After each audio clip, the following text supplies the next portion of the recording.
He knew we were running a dark type deck today, so Charles just had to assert his dark fluffiness right in front of the camera before we moved into this Karen theme deck. Yet another of the great Johto mommies. We're going to be starting with Murkrow here. Murkrow's an interesting one. You need one special dark energy just to use its first attack, Evil Eye, which is just choose one of your opponent's Pokemon, put a damage counter on it. So you don't get to benefit from the darkness energy and deal an extra 10 damage because you're not dealing damage, you are placing a damage counter. So this isn't actually a Pokemon we want to attach any darkness energy to. Instead, we're going to be using its second attack to just snipe for 20. Mid to late game, whenever we just need to clean up a little bit from some bigger attacks and get some of those cheap KOs. Next up is Eevee. Of course, this is going to be evolving up into Umbreon, so I picked the one with Energy Evolution so that when you attach a Darkness Energy to Eevee, you flip a coin. If heads, you can evolve straight into Umbreon right out of your deck. For our choices of Umbreon, we're going to be starting with two from Discovery, the one with Feint Attack. So yet another sniping dark type. This card was amazing just for sniping babies on the bench in Neo 1, but even in theme decks, dealing 30 damage to any Pokemon on your opponent's side of the field, pretty good. And if it's your opponent's active Pokemon, then you do get to benefit from the darkness energy attached and deal that extra damage. For the other two Umbreon, we're going to be looking at the one from a Quapolas, which does a bit of the opposite. Instead of sniping Pokemon on your opponent's bench, Shadow Bind keeps your opponent's active stuck in the active position, and this Umbreon can attack without any darkness energy attached at all. Of course, you do ideally want to have one darkness energy attached to that Umbreon just so that you can use its Poke Power and exert some hand control over your opponent. Moving on to Houndoom, I picked the one with 50 HP just because it's an amazing Pokemon to start the game with. If you're going second, attach a fire energy, use Smog, potentially poisoning your opponent's active and really putting them on the back foot from the get-go. It's going to be evolving up into Dark Houndoom. Eerie Howl can put a weak basic Pokemon from your opponent's hand onto the bench for you to snipe later with Murkrow or Umbreon, and then just dealing 30 damage for 2 fire energy, or alternatively, if you have the darkness energy to spare, you can attach it on there, discard it at the end of the attack, but end up dealing 50 damage for 2 energy. These are going to have to be used very strategically in this deck since we do have a limited number of darkness energy that we can use, and they're going to be allocated to the Umbreons. But that strategy can easily shift over to purely dark Houndooms with Umbreon and Murkrow as support if your opponent has any Pokemon that are weak to fire. Your search and draw is going to be coming from the usual places. A full playset of Pokemon Fan Club because it's just an essential staple for this format. 4 copies of Bill just for easy drawing, and then 3 copies of Copycat just in case your opponent has the same idea, loads up on Bills and has a huge hand.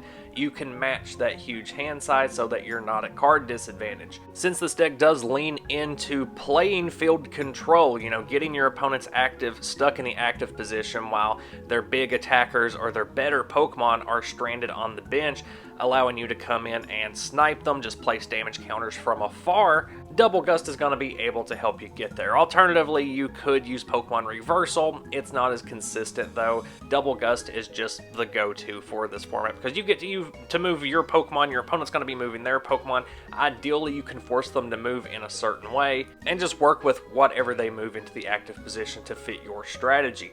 Next up is going to be a full playset of Energy Charge because we're gonna need those darkness energies. There's only 4 of them in the deck. And so if you're discarding them with Houndoom just to get some easy KOs early game, you want to be able to get those back with the energy charges too. You want to wait until you have 2 darkness energies in the discard before you even play one, just because you might as well utilize it to its fullest effect. Wait until you have 2 in there so that you can just get both of them back at the same time, shuffle them into the deck. I know it's not always going to work out that way, but that is the ideal type of situation where you're playing Energy Charge. Energy Removal 2 is also going to help disrupt your opponent, keep those key energy cards off of their most powerful Pokemon. That is the idea for this Karen theme deck, is you're controlling the battlefield. If you have the right Umbreon in play with the darkness energy attached to it, you are also looking at their hand, controlling a little bit there. You're knocking off energy whenever you can just to control even more, and also placing those gold berries strategically just to keep all of your Pokemon alive and deprive your opponent of knockouts, just because we are dealing with some relatively fragile Pokemon here, especially the Dark Houndoom. Playset of Recycle Energy just for some energy consistency. They can be used across all of the Pokemon in this deck. Mostly they're going to be used on the Murkrow when you are moving it into the active position just to snipe your opponent's bench and just get those cheap knockouts like I was talking about earlier. But really, any Pokemon in this deck can benefit from those recycle energy.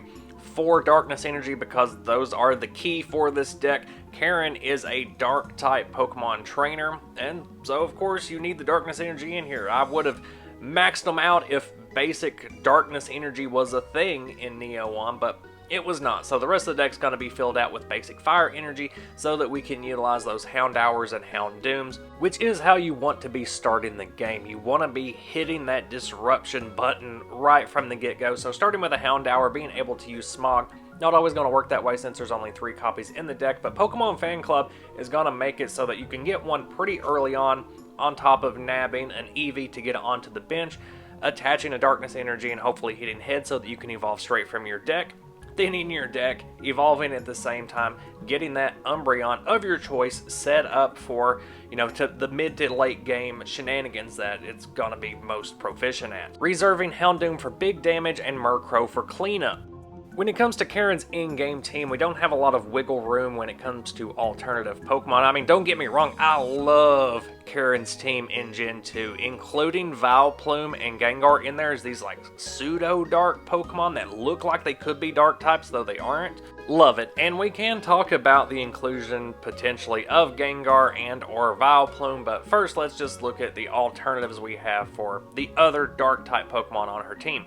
Genesis Murkrow is a very good card for 1 Darkness Energy. It can trap your opponent's active in the active position, but the problem is that it requires a Darkness Energy to attack at all, and with the other Murkrow that we are using, you can use its second attack without needing any special darkness at all. That's the reason I chose that one over this particular Genesis Murkrow, even though the Genesis one is technically better. The Revelation Murkrow is a very interesting card. It can get more Murkrows out of your deck and onto the bench, and then its second attack deals more damage for the more Murkrows that you have on your bench, which is cool. I usually like these types of cards, but this Murkrow only has 40 HP, and it wants you to fill the bench with more Murkrow that only have 40 HP, so you're really just setting yourself up to give your opponent 4 easy prize cards. If it had 50 HP, it probably would have made it into this deck, but sadly it does not and did not. Discovery Umbreon is actually a pretty solid choice for this deck if you choose to build it on your own, because it's a much cheaper option than the Holofoil Umbreon that's also from Discovery, but it's going to serve a pretty similar function. Pursuit is going to deal 40 damage after you account for the Special Dark. More than that if you've got more than one Special Dark, but it's not ideal. It has no weakness, resists Psychic, and if your opponent retreats next turn to avoid, getting knocked out by another Pursuit, then they still take 10 damage. Now that I look at it, I think this might actually be a better Umbreon for a theme deck than the foil one that I included. Skyridge Umbreon is okay too. Its Sharp Claws attack can deal a decent amount of damage off of only 2 energy if you're hitting your coin flips. The problem is that its Pokebody isn't really going to do you much good in a theme deck format where not a lot of Pokemon are using Pokepowers at all. Discovery Houndoom can be a beast. Like this card could have seen some actual play in Neo 1 in general if it wasn't for more powerful Houndooms being around, but this could make a really good theme deck card, especially if you're wanting to stick purely to dark type Pokemon. I know I had to break the rule a little bit and include Dark Houndoom that had dark in its name, but it wasn't a dark type card. I really just wanted more synergy across cards within the deck rather than just having multiple dark type powerhouses. And that's kind of the issue across all of the dark type Houndooms, is that they're all pretty good, especially for a theme deck. They're all going to be great cards. They're all going to be powerhouses, like I said, but they're all much better when you are just dedicated an entire archetype.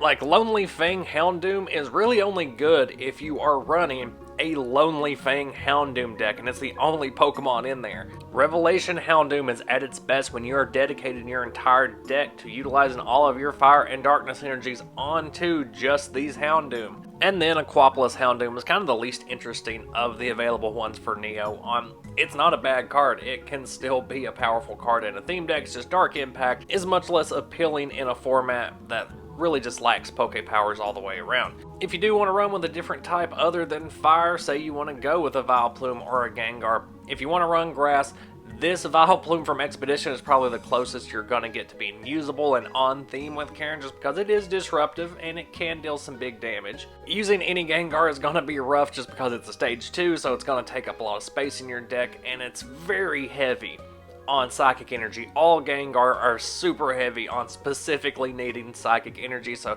you'd have to load your deck pretty far onto a Gengar and detract a lot from your Dark-type Pokemon if you wanted to include one. So that's where we will end the Karen discussion for today. As always, let me know down in the comments what you thought of the deck, what changes would you make, what Pokemon would you swap out, are there strategies here that I'm missing, what do you think about Karen in general? I thank you so much for watching. Social media links are down in the description.